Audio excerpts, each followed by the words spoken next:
act, how he would interact, how he would mingle, and so on. There is still that other aspect that we are going to talk about during the next 4 or 5 nights. But today I want to bring this to an end that look, we have firstly focused on our interior, developing ourselves internally. That means we have to take pain, we have to take time to forget what is around us and concentrate on ourselves. True, we have duties, we have responsibilities, we have families, we have children, we have parents, everything on one side. For that little time of every day, we need to think about ourselves. That is so important. Imam Ali ibn Abi Talib salawatullahi wa salamu alayhi, Allahumma salli ala Muhammad wa ali Muhammad. When he was the ruler, he transferred the center of the Muslim empire from Medina to Kufa. And in Masjid Kufa, he used to have his court, his mosque, everything. A guest writes, a guest who came to Kufa, and Imam told him, you are my guest, you will come to my house. A companion of Imam Ali alayhi salam. He writes, he says that I had the opportunity to go to Kufa and was invited as the guest of the Imam. So the Imam took me with him to Masjid Kufa for Fajr prayers. After Fajr prayers, after Ta'aqibat, the Imam started discharging his duty as the Caliph. That means that he would receive delegations from different parts of the world, from different parts of the Muslim empire. That means he would receive people who had questions. That means he would sit as a judge in disputes in civil and criminal cases. And Imam spent the whole day looking after the treasury, planning, policy, strategy. He is Amirul Mu'mineen. He has a duty towards the people. He is the emperor of the time. So he had all these duties. He discharged all his duties during daytime. The guest writes, he says, I saw the Imam from Fajr up to Isha time without a moment of rest, continuously, one after another, discharging his duty as the Amirul Mu'mineen. When Isha prayers were over, Imam said, shall we retire home now? They went home, they had dinner together. The Imam showed him his room, said, this is your room, you rest here whilst I retire to my quarters. Saying that, the Imam went and retired to his quarters. The guest writes, he says, hardly half an hour had passed when I saw Imam Ali alayhi salam come out again. See, those days, in the olden days, the washroom, the water facilities were outside the house. So he says, I saw the Imam come out again. Hardly half an hour had passed to perform wudu. So I came out and asked him, Ya Amir al-Mu'mineen, don't you think it is time to rest now? Getting concerned, he loved the Imam. Don't you think it is time to rest now? You've had a tiring day, a whole day. The Imam looked at him and said, Bala.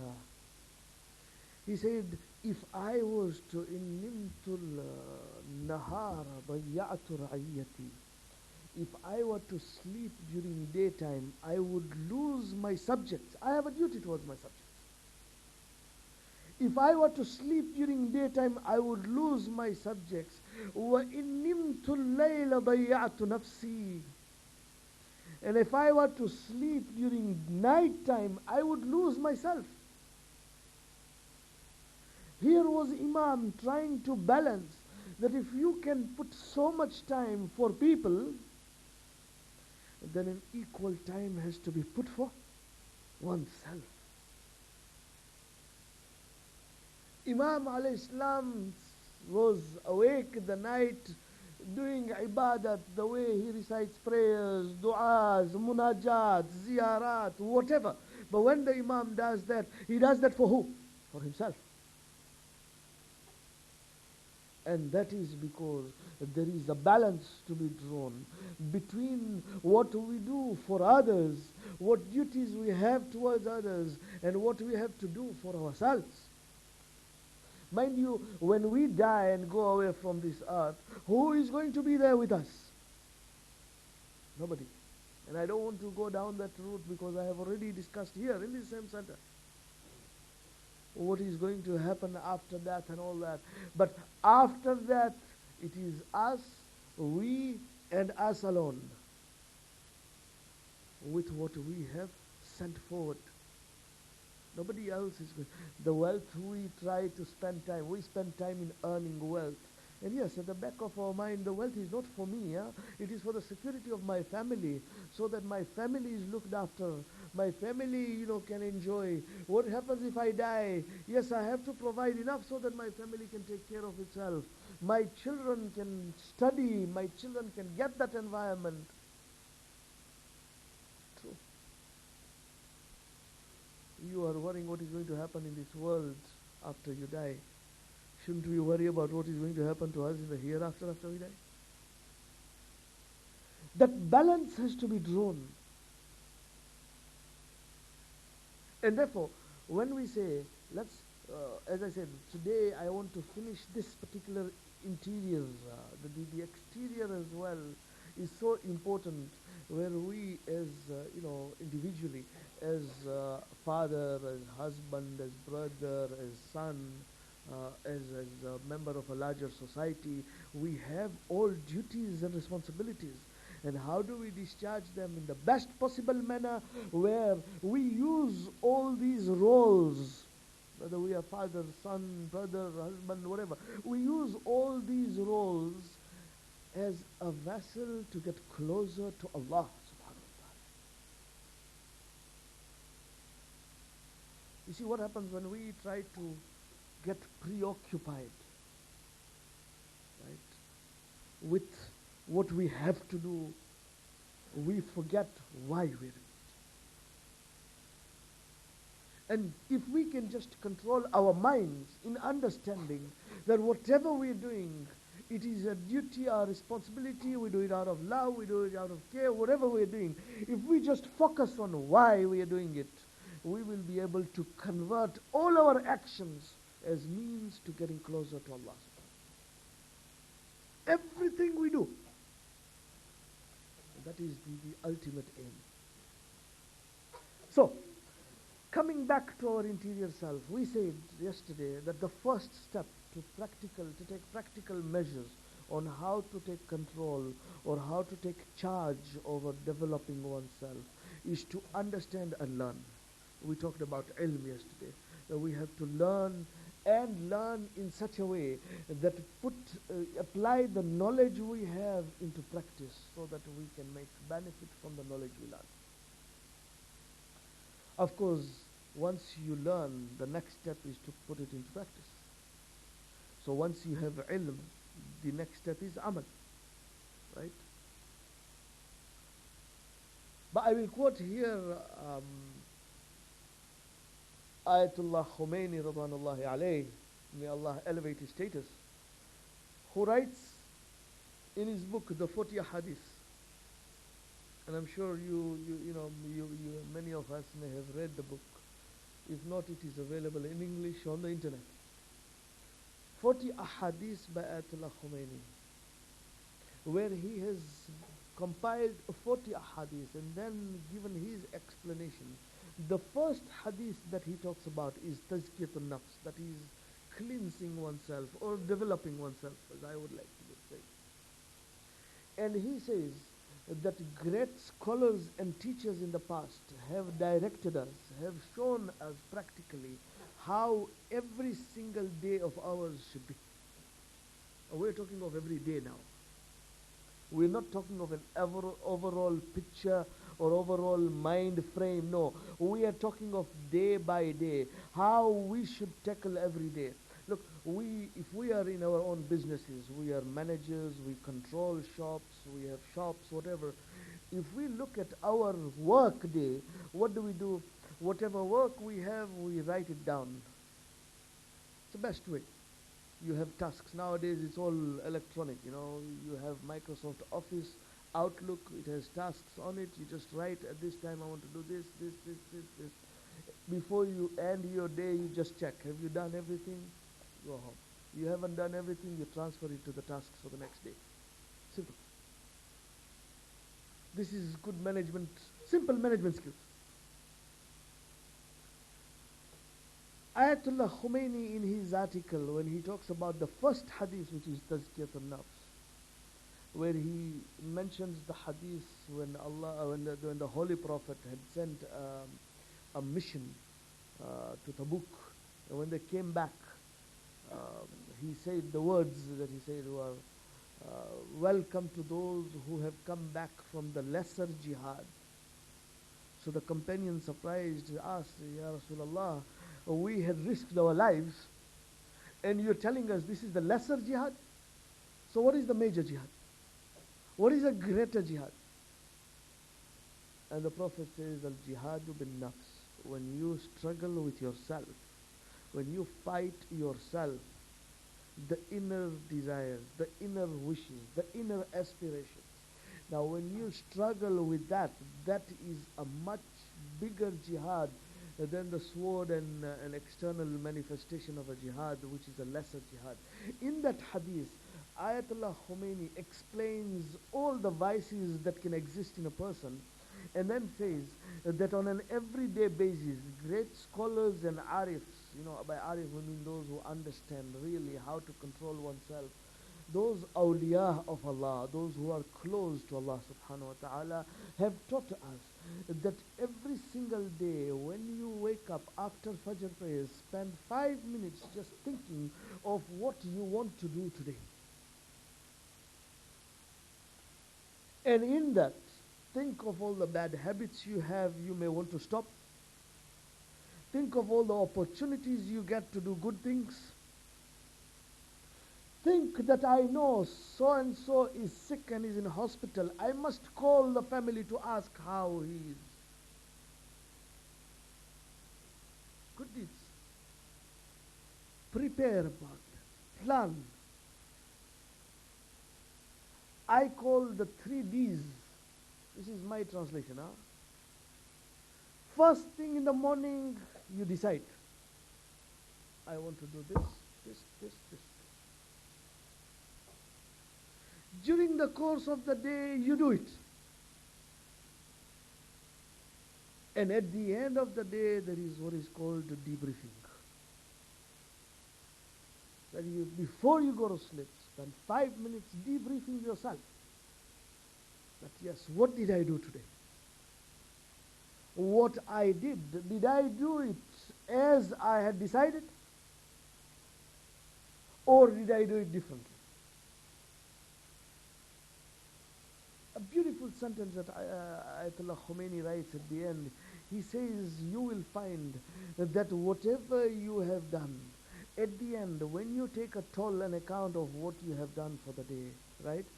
If you have done contrary to what you have decided, then thank Allah subhanahu wa ta'ala for having given you that sense of realization that you have not done what you decided. Tomorrow is another day. And if you decide, if you come to the conclusion that no, you have done exactly what you decided to do, then thank Allah for giving you the strength to have done it. Tomorrow is another day. In any case, don't go to sleep before thanking Allah for the day. Beautiful.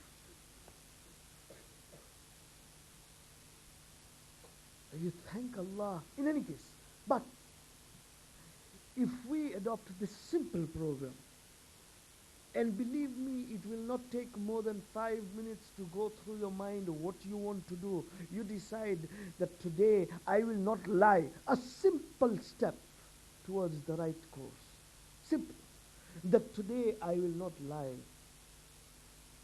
Just one decision. Can that take long? Can't take long. At the end of the day, you look at what you did for the whole day. Did you lie or did you not lie? And if you lied, then that day has not been a good day. You pray to Allah, thank you for having at least allowed me to realize that I have not done what I wanted to do. Let me start tomorrow another day. I will not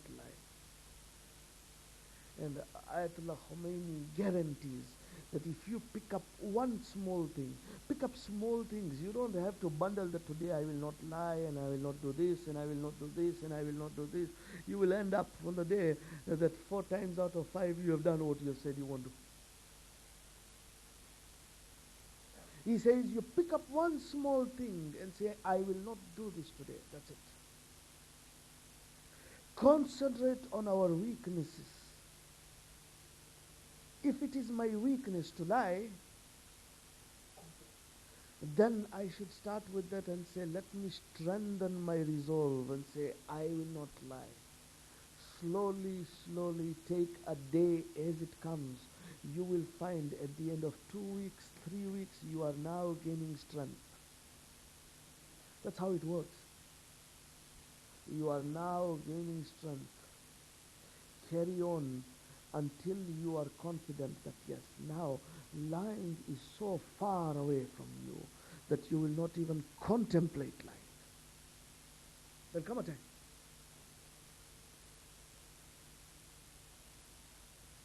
There'll come a time when you will stop even thinking about lying. And that is the time you can say, right, now I have overcome this one vice, let me look at another one. And slowly, slowly, over a year or two, you find and feel yourself changing. It can't happen overnight. It is not something that I heard today, let me tomorrow start, I want to do this, I want to do this, I want. It doesn't work like that. It has to be slow but sure. But that determination to change, that determination to develop ourselves, that determination to improve our lives has to be there from the first day up to the day we die.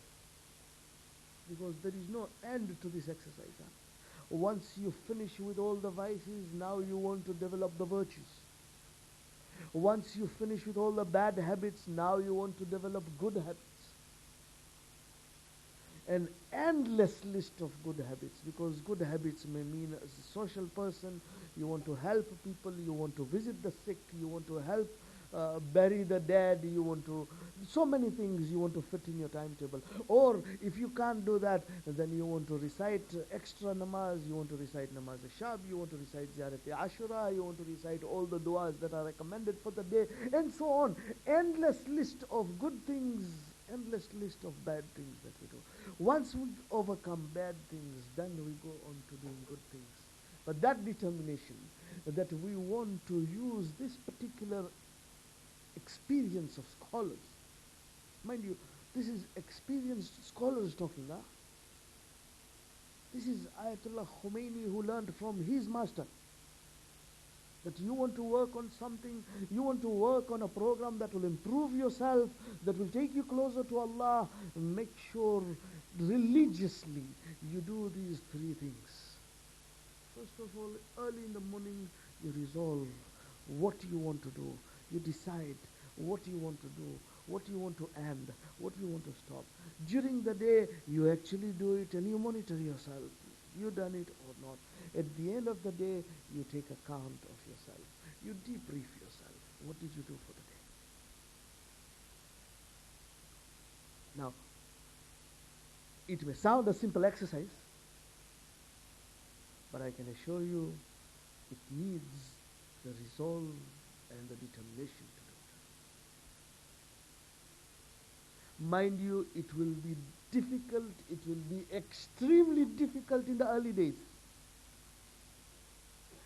But once you get over that difficulty, then every day you will do it like habit.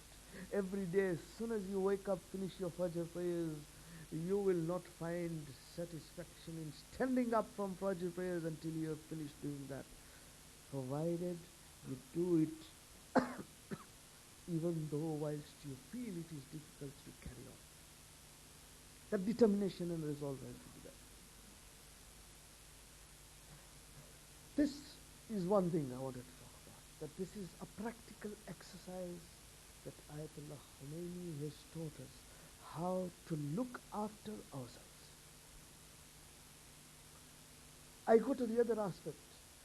which again can only help us in that path that we want to improve ourselves, we want to change, we want to become closer and more perfect. This is a hadith by our Holy Prophet sallallahu alaihi wasallam.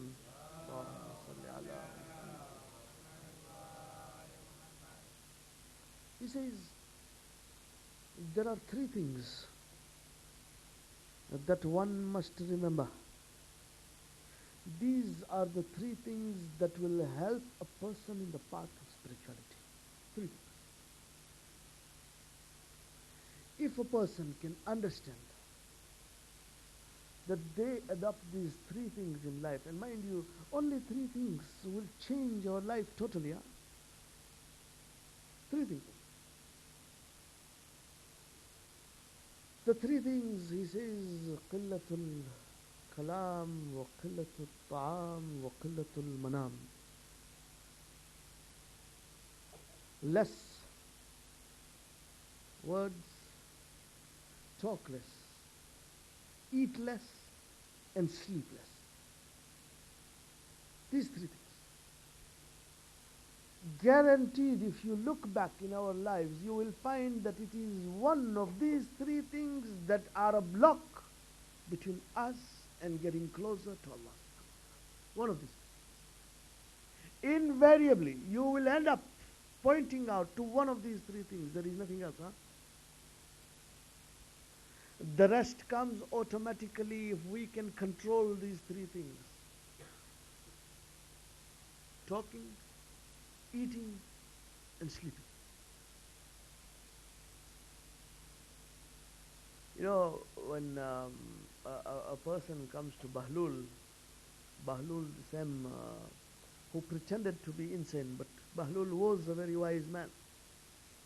And it was because he received the instructions from the sixth Imam. You see, there were these few very close companions who wrote to the sixth Imam asking the Imam what to do in these times of difficulties. The Banu Abbas, who had taken power, were looking for those who are close to Ahlul Bayt and persecuting them. So these companions wrote to the sixth Imam and asked. So one of them was Bahlul, and the Imam, to everybody's reply, just wrote the letter Jim. Everybody. One of them so interpreted it as Hijrah. So he moved out of Medina. Bahlul, when he got Jim, he said Junun, which means insanity. So he took that as instruction from the Imam to pretend and feign insanity. And that's how he started. Bahlul pretended to be a madman. One man comes to Bahlul and says, Bahlul, I know you are a wise man, give me some advice. Give me some advice. And Bahlul says, no, I am a madman. What do you want from a madman? You know, he says, no, I will not move here, I will not budge from here until you tell me. So Bahlul says, okay, can I ask you a question? He says, yes. He says, how do you eat? Man was surprised. He says, what do you mean? He says, no, what do you do when you eat? You know? So Bahlul, this man replies to Bahlul, he says, whenever I eat, you know, I say, I wash my hands, I say Bismillah ar-Rahman ar-Rahim, I have a pinch of salt as recommended by the Prophet, I eat in small morsels, and when I finish food, I wash my hand, I say Alhamdulillah, and so on. Bahlul looks at him and says, what advice can I give a person who doesn't even know how to eat? The man says, this man is truly a madman now, you know. So, but he says, no, he says, I want to know more. Tell me. So Bahlul asks the same question again. Tell me, how do you talk? Man says, and you see, the man was a learned person. He says, Bahlul, before I talk, I would make sure who I am talking to. If I am talking to my parents, I would respect them with a soft voice. I would not shout. I would not raise my voice. Bahlul said, such a stupid person, you know. You don't even know how to talk. How can I give you some advice? And last question Bahlul asked him is, how do you sleep? Same three issues, huh? And this man says, you know, before sleeping I would perform wudu, I would recite Quran, verses of the Quran, and when I sleep on my backside, you know, which is mustahab and so on. Bahlul says, no. How can I give advice to somebody who doesn't even know how to sleep? This man had enough by that, you know. He said, please, Bahlul, don't ask me any more questions. Tell me. Give me answers now. Bahlul says, I asked you how you eat. You explained me everything that is mustahab. I ask you, what about the wajibat before you eat? When you sit to eat, when you sit to eat, do you know that the food that is in front of you, is that halal or haram? Where has that come from? Do you ever think about that before you do all these mustahab things? What is the use of doing all the mustahab things if you can't even first do the wajibat? That before you start saying Bismillah ar-Rahman ar-Rahim, before you start taking the small morsels, at least think, is this food halal or haram? Has it come from a halal source or has it been bought by haram money?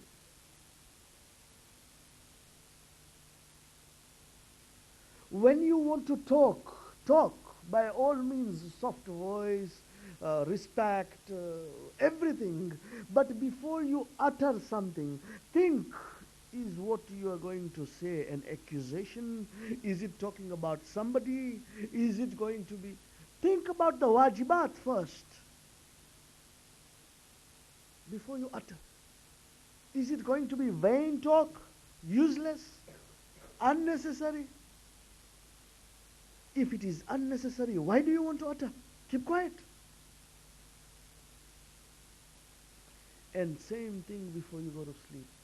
When you want to go to sleep, do all the mustahabbat, but before that think, have you wronged anybody on this day? Have you disobeyed Allah on this day? If you have, seek forgiveness before you perform the wudu and recite Quran. Do those things that are going to be useful to you before you do these actions. And when you do them in moderation. When you talk less. When you eat less. When you sleep less. And I tell you, if we look at each aspect, sleeping, talking, eating, you will see how extravagance on any one thing blocks us spiritually from getting closer to Allah subhanahu wa ta'ala. Let's look at eating.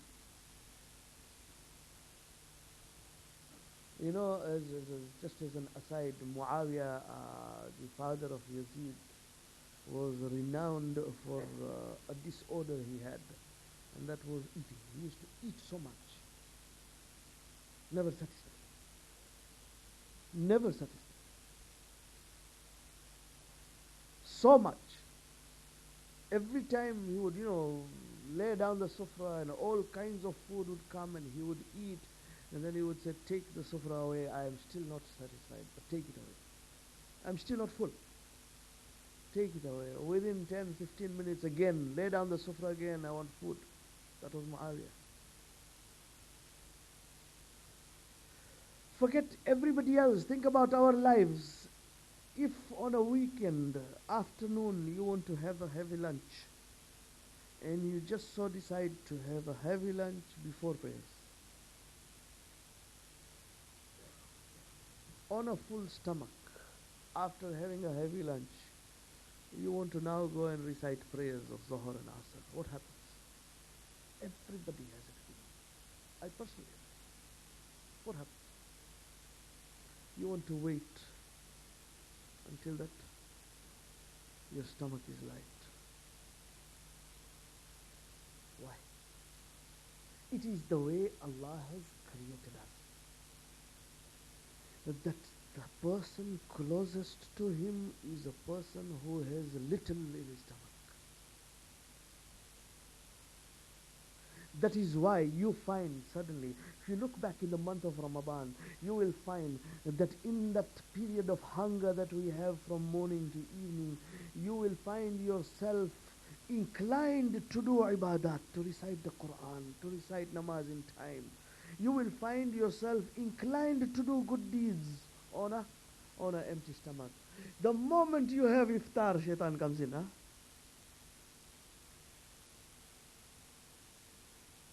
Now there is, you talk about Quran Khani, you talk about dua after, after the stomach is full. So difficult. It's a fact. You want to look at talking, look at what happens when one talks. Unnecessarily. It is unnecessary talk that keeps us away from Allah. Look at sleep. How many hours do we sleep a day? Average 6 hours, 8 hours? Take 6 hours. It's 25% of the day. A quarter of a day. That means if I live for 60 years, for 15 years I have been sleeping. It doesn't take a rocket scientist to figure that one out. Yes, sleep is necessary for health. When we study the lives of our scholars, we are talking of non-ma'asum, we are talking of great scholars like Allama Hilli and Allama Majlisi and Sheikh Taus. May Allah elevate all their status. They had a practice in Hausa because they are human beings. At the end of the day, they would get tired. They would feel like sleeping. But they wanted to go to sleep. They wanted an alarm clock that would wake them up within an hour so that they can carry on their work. That hour is just to charge their batteries and go back to work. They used to read at night. They used to pray at night. They used to... It is amazing what they could fit in a day. It is because the average number of hours a scholar would sleep is 3 to 4 hours a day, and that even spread over the day. So if you read the books of ulama, the story of ulamas, you will find they used to have a certain way. Each one had their own unique manner in which they would make sure they wake up in an hour. Sleep for an hour. Well, how do you make sure you wake up? I mean, there were no alarm clocks at that time. And today, even with these alarm clocks, personally, if I am tired, you go to sleep, you think within an hour you'll be able to wake up? It takes a very powerful alarm clock to wake me up. Me up, at least. Let me talk about myself. What they used to do was that they used to tie, a metal plate to their feet. And on the metal plate, a candle would be lit. And they would sleep. Now, when the candle, as it burns, gets down closer to the metal plate, and the metal plate becomes hot and hotter. And by the time the flame is just touching the metal plate becomes so hot that it becomes unbearable, and they would wake up. They would go to these lengths to make sure that they sleep less. This is why? Because the Holy Prophet tells Abu Dhar in these words, Ya Abu Dhar, Ajil nawmaka ila qabrik. Ya Abu Dhar, postpone your sleep to your grave. You will have plenty of time to sleep in the grave. Ajil nawmaka ila qabrik. These are the words that the Holy Prophet tells Abu Dhar. Don't waste your lifetime in sleeping. Postpone your sleep to the grave. Because this life or these hours that we have in life will never come back again. And the best time to get close to Allah subhanahu wa ta'ala is the night time. Those who wake up in the early hours of the morning, Allah subhanahu wa ta'ala tells the angels, bear witness that this abd of mine, this worshipper of mine, has woken up when the rest of the world is asleep. And I will look at him with mercy when I will be looking at the rest of the world with wrath and anger. So these three things, I could go into details of each everything. I don't want to go into the details because by now we all understand that how these three things are needed, necessary for survival in our temporal life. In our physical existence, these three things are necessary. And if we overdo it, if we do it more than what is necessary, that means we are inclined towards existence in this world, and therefore we cannot detach ourselves from this world. We cannot get close to Allah subhanahu wa ta'ala. What a fact. You see, we have to understand that getting close to Allah subhanahu wa ta'ala is getting away from what we possess, what we own, what we have in this world. Without detachment, it will not work. We will not be able to get close to Allah subhanahu wa ta'ala at the same time we are attached to this world or these worldly things. Whether it is fame, power, whether it is family, children, whether it is wealth, money, cars, houses, whatever. Anything we are attached to in this world will not take us closer to Allah. In fact, the Holy Prophet says that this world and the hereafter, that is Allah subhanahu wa ta'ala and akhirah, right, is like east and west. The closer you get to one, the further away you are from the other. You want to get close to Allah subhanahu wa ta'ala, you will be far away from the mundane things of this world. Nothing will seem important to you. No, you will do it. You will carry out. You will lead a life just like anybody else in this world. The difference is you will not be attached to it. And there is a difference. Once you are not attached to it, it has no influence over us. If we are not attached to anything in this world, it will not control our thoughts. It will not occupy our minds. And therefore, we will be free to think about Allah subhanahu wa ta'ala. But if we get occupied or preoccupied by something that is this worldly, then we are attached to it and it controls our mind. It makes us think about it at times when we would use those times to think about Allah.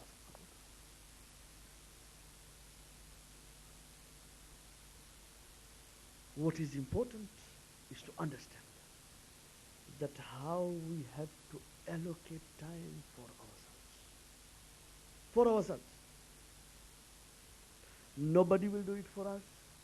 Nobody will do it in this world for us. Don't rely on anybody to do it for you in the hereafter, after you die. If we think that we will build enough money for us to get sawab after we die, forget it. It won't work. Who has seen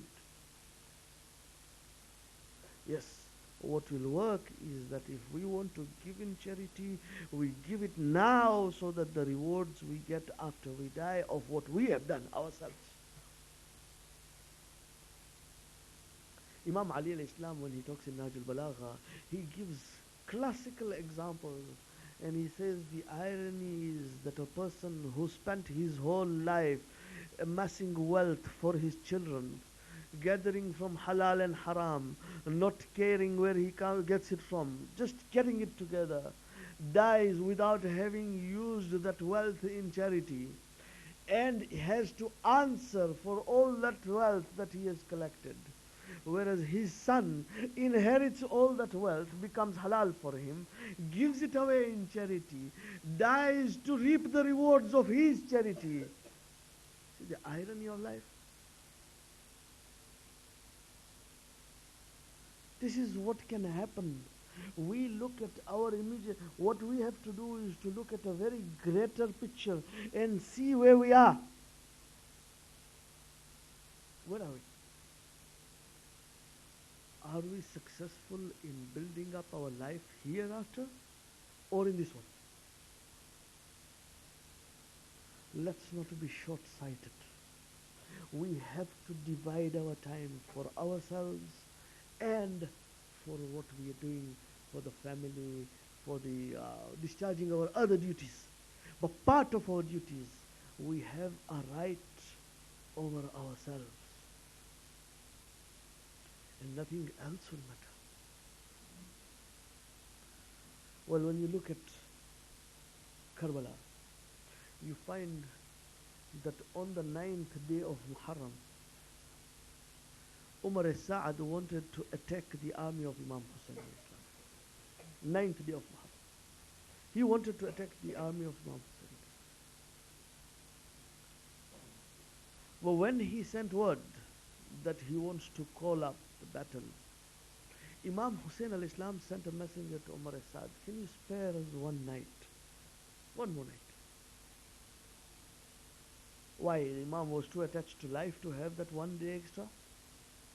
So he wanted that extra day so that he can sort out his finances and sort out he wanted that one day extra so that he recites prayers and Quran. And he asked Umar al-Sa'ad, can you give us one more night so that we can enjoy the pleasures of ibadat for this one more night? And that night, the 10th night of Muharram, you find history records that everywhere in the camp of Imam Hussein al-Islam, people are either reciting Quran, people are reciting namaz, mothers are talking to their children, families have got together, but that last day, people are thinking what they will want. Nobody is there to say, that worry, what will happen tomorrow, we will die, then what will happen to my family, what will happen to my children. Nobody is worried about that. We are here for Allah subhanahu wa ta'ala, and what we want to do is to pray and recite Quran for Allah subhanahu wa ta'ala that one night. And mind you, the 10th night itself is an amazing night, because today, as we talk about Hurr ibn Yazid al-Riyahi, Hurr was that person who was responsible for bringing the Imam to Karbala. Hurr was the person who did not allow the Imam to go back to Medina or away from Iraq. Hurr made sure that Umar al-Sa'ad got the news that Imam Hussein al-Islam is in Karbala. And on this night, the night of Ashura, on the 10th night, the 10th eve of Ashura, Hurr is somebody who is so upset, who is so confused, who is so perplexed. Hurr is a person who is walking from one end of his camp to the other camp. And when people look at the bravery of Hurr, he was a renowned, brave warrior. When people looked at him, they said, Hurr, what is wrong with you tonight? Why are you so upset? What are you so worried about? Hurr tells him, do you know how hot tonight is? Mind you, it was desert climate. It was indeed very hot. Hurr turns to this colleague of his and says, do you know how hot it is? The colleague tells him, Hurr, you don't have to tell me. You know, I have just come from the stables. The horses are so restless that I have had to pour cold water on the floor so that the horses can stand properly. Hurr got hold of his colleague's arm, took him outside and said, you have the audacity to pour cold water over the hooves of your horses. Can't you hear these sounds? Tell me, what do you hear? The colleague tried to listen, and what could he hear? He heard the sounds of children crying, Al-Atash, Al-Atash, Al-Atash. These are the sounds of the children of the Holy Prophet. You have no water for them, but you have water for the horse.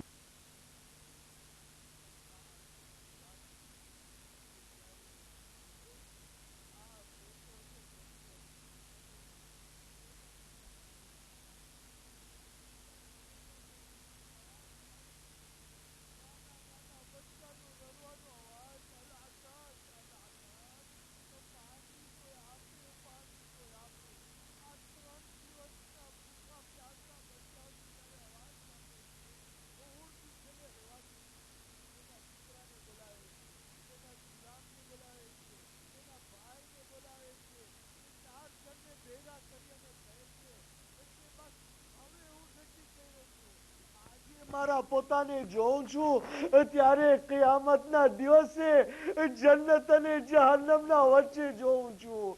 કાલે હું મારી ફાતિમા ઝહરાને શું જવાબ દઈશ કે હું એમના દીકરા અને બચ્ચાઓને પાણી રોક્યો? નહીં, હું જાઉં છું ઇમામની માફી માંગવા. તમે અગર મારી સાથે આવો હોય તો મારી સાથે હાલો. આ 4 જણ, હુરનો દીકરો, હુરનો ગુલામ, હુરનો ભાઈ અને જનાબે હુર, 4 જણ ઉમરે સાદના ખૈમામાંથી પોતાના ઘોડામાં સવાર થઈ અને સામે પાર જાય છે. રિવાયતમાં છે ઇમામ હુસૈન અલૈહિસ્સલામ અબ્બાસને કહે છે, અબ્બાસ જ્યાં બારે મારા મહેમાનો આવે છે. હુર એના ભાઈને કહે છે, મારા હાથ મારા મોઢા સાથે બાંધ. અને એમ કરતા ઇમામ પાસે આવે છે, ઇમામના પગે પડે છે, મૌલા કઈ જબાનથી માફી માંગુ તમારી? હું તમને અહીંયા લઈ આવ્યો. ઇમામ નમી હાથેથી હુરને ઉપાડે છે. એ હુર, તને તારો મૌલા માફ કરે છે દુનિયામાં, આખરતમાં ખુદા તને માફ કરે છે. તારી માં તને હુર નામ રાખી. તું આ દુનિયા અને આખરતમાં ખરેખર હુર છો. બસ જનાબે હુર ઇમામ પાસે રજા માંગે છે, મૌલા તું મને રજા આપ કે પેલા મારો ભાઈ તમારા ઉપર જાન કુરબાન કરે. રિવાયતમાં છે હુરનો ભાઈ પેલા જાય છે, શહીદ થાય છે. પછી હુરનો ગુલામ જાય છે, એ ઇસ્લામની રાહમાં કુરબાન જાય છે. પછી હુરનો જવાન દીકરો જાય છે.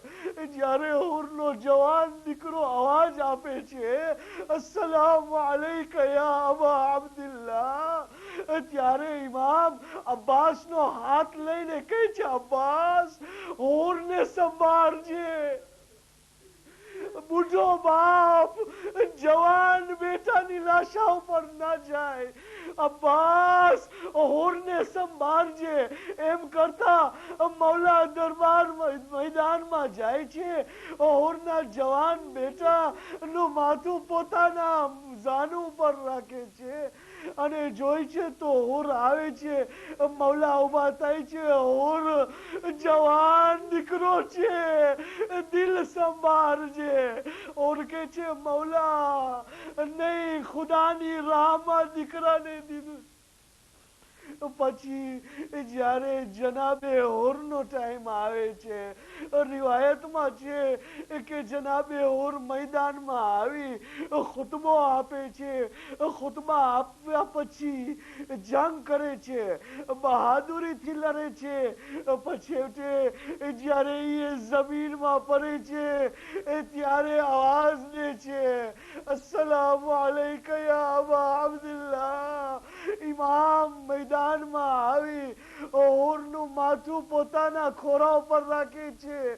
જોઈ છે તો ગરદનમાંથી ખૂન નીકળે છે. ઇમામ પોતાના ખિસ્સામાંથી રૂમાલ કાઢે છે, રૂમાલ હુરના ગરદનમાં બાંધે છે. રિવાયતમાં છે ઇમામ હુસૈન અલૈહિસ્સલામ બીબી ફાતિમાનો આ રૂમાલ હુરના ગરદનથી બાંધે છે. જે રૂમાલ જ્યારે હુરની કબર પછીથી ખોદવામાં આવે છે ત્યારે એ રૂમાલ કાઢવાની કોશિશ કરે ત્યારે ફરીથી ખૂન નીકળ્યું. ઇમામ હુસૈન અલૈહિસ્સલામ આટલું બધું ધ્યાન હુર અને એનું દીકરાને દીધા. જ્યારે અલી અકબર શહીદ થાય છે ત્યારે ઇમામ પાસે કોઈ નથી.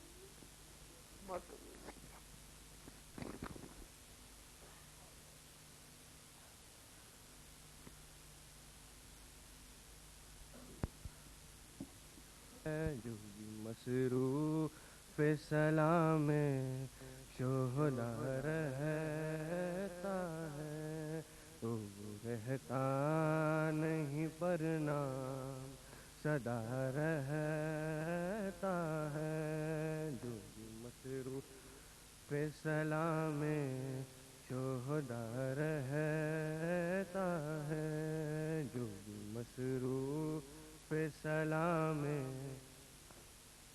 رہتا ہے. شمر کہتا تھا یہی ماں ہے علی اکبر کی. شمر کہتا تھا یہی ماں ہے علی اکبر کی. جس کا ایک ہاتھ کلیجے پہ دھرا رہتا ہے. جو بھی مصروف سلام شہداء رہتا ہے. جو بھی مصروف سلام شہداء رہتا ہے. یہ شرمندگی پانی کے نہ پہنچانے کی ہے. یہ شرمندگی پانی کے نہ پہنچانے کی. میز پہ بھی سر عباس جھکا رہتا ہے. جو بھی مصروف سلام شہداء رہتا ہے. جو بھی مصروف سلام ہے. شام ہوتی ہے تو اونٹوں سے اترتے ہیں حرم. شام ہوتی ہے تو اونٹوں سے اترتے ہیں حرم. پر سر شاہ ہاتھوں نیزے پہ چرا رہتا ہے. جو بھی مصروف سلام شہداء رہتا ہے. جو بھی مصروف سلام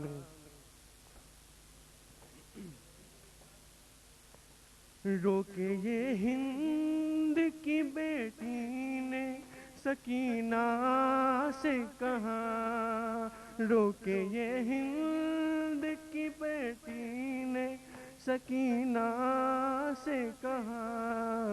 سر تیرا کس لیے ہر وقت کھلا رہتا ہے. جو بھی مصروف سلام شہداء رہتا ہے. جو بھی مصروف سلام شہداء. وہ لگی کہنے یتیموں کے نشانی ہے یہی. وہ لگی کہنے یتیموں کے نشانی ہے یہی. کرتا بے وارثی بچوں کا پتا رہتا ہے. جو بھی مصروف سلام شہداء رہتا